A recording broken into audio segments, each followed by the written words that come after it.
Hello, everybody. It's George from Ireland. Well, thanks for coming back to my channel or visiting for the very first time. This is marking the 250th anniversary of the birth of Jane Austen. So, Miss Austen, I don't think she had a middle name. So, she was born in 1775, obviously, in Steventon, which is a hamlet. I can't even call it a village in Hampshire. Now, if you're not familiar with the geography of the United Kingdom, Hampshire is a county halfway along the southern coast. And her father was a Church of England clergyman, which had high social status but didn't always have a high salary. So, apart from the local aristocrat, he was the highest status person in the locality. But the salaries of Church of England priests varied enormously according to the parish, and he had a poor parish. Those who had aristocratic connections, who brown nosed, they got the more lucrative posts. He had a bad one, so much so that he had to run their house as a mini boarding school for boys. He was allowed to have this extra income.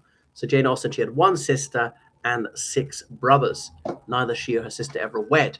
But I don't want to simply recount her biography.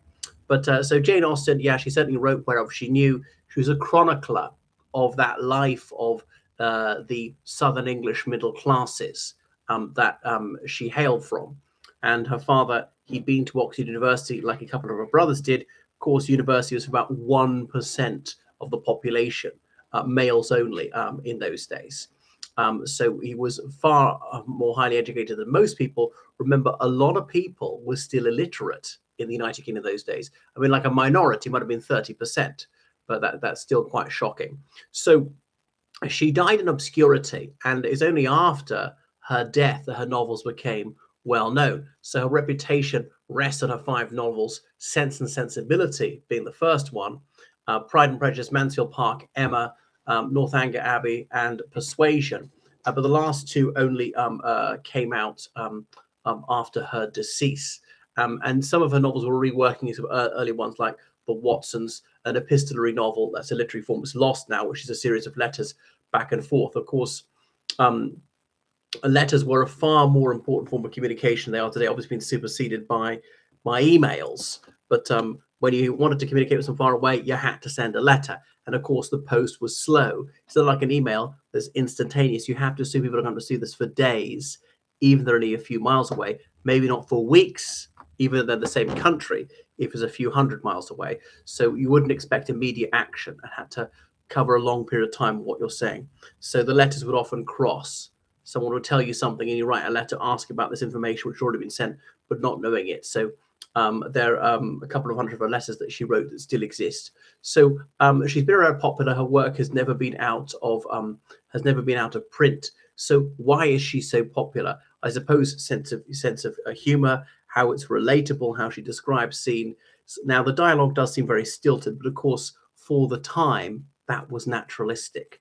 And so creating some characters, I suppose, called grotesques, like Mr. Collins, talking about the snobberies of the time, like Lady Catherine de Bourgh in Pride and Prejudice.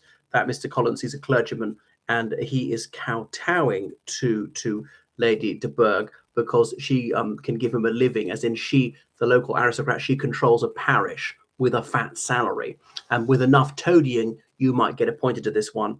And the social mores are, of course, radically dissimilar. Nevertheless, some contemporary women can find ancestral heroines in the characters that people the Jane Austen oeuvre, because of course women wanted to marry by the age of 25, or she's an old maid. Remembering in those days there were no middle class jobs for women besides being a teacher, which is the lowest paid.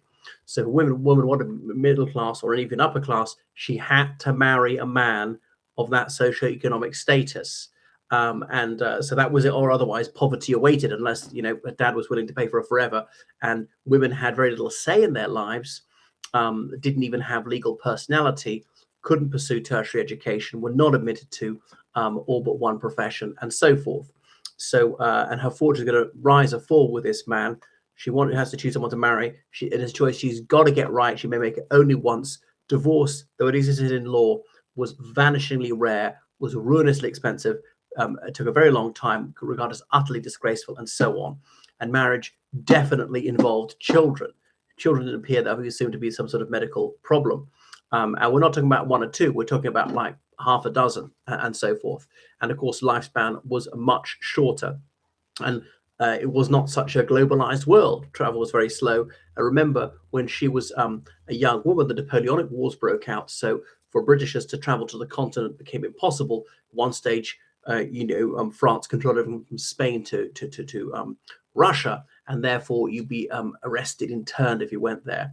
So so she's well known, and the Jane Austen societies. She spent some of her time in Bath when her father did something very unusual for that epoch, which is he retired.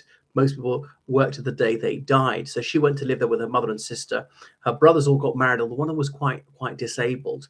So Jane Austen, she did receive one offer of marriage. She was friends with a woman of her own age, who had a brother about 6 years younger. I can't remember this boy's name, but they were quite financially secure. And she was staying overnight in that house. And the young man, completely out of the blue, said to her, "Will you marry me?" And she's so taken aback, she said, "Yes." And he was a friend of us. Sorry, she was a brother of her friend, someone that she thought was pleasant, but had not given a second glance to, had never considered marriage material. And then he popped the question. So she was sharing a room with her sister that night, discussing it, saying, "Well, like, what have I done? I don't love him. Not attractive. He's not a bad guy. I'm 26 now. He's 20. If I don't marry him, will I ever get married? Can I withdraw it? Should I wait for better prospects?" But she didn't love him. So the next morning, she had the courage to say, "No, sorry, I changed my mind," and leave fast. What a gauche situation. So her father died, and the family were in straitened economic circumstances. So in her late 30s, Jane Austen became very ill, moved to Winchester, where her brother lived, who was a clergyman. That's where she died. You can see the house where she died still stands, and it's buried in Winchester Cathedral, which her brother arranged. She had gone to Reading Abbey School, as in the former Catholic monks' abbey was knocked down, but the gateway is still there. She went there, and one of her teachers had a wooden leg. And you thought we should have put a woman with a wooden leg into her novels, but this very colourful character didn't make it. So that's her. So it's mostly about emotions. It's about people. There's not a great deal of physical action, and things like the Napoleonic War seems to pass her by, or political ideology and things like that. We know that she was aware of what was going on in politics, and indeed she went to the House of Commons to see, was it that attempted impeachment of Warren Hastings when he was Governor General of Bengal. And so people were starting to know who she was before she died. The Prince Regent had heard of her, who was not really a reading man, so her reputation was just building. So that was it. So it wasn't overly emotional. These are multi-layered characters, so it requires some concentration and subtlety. So I'm not a huge Jane Austen fan. I'm a slight Jane Austen fan. I remember as a schoolboy having to read Pride and Prejudice and Sense and Sensibility, and they were beyond me. Got older, read them again with more maturity and greater concentration span, and began to develop a more profound appreciation for the works of Jane Austen. What do you think? Go to her Jane Austen house on Gay Street, Bath. It's not the actual house she lived in. That's 3 doors up. There's a dental clinic the dentist refuses to sell, but built at the same time by the same architect, the exact same floor plan. All right. Thanks for watching my channel. Make sure you subscribe on Patreon. Then end PayPal. Goodbye.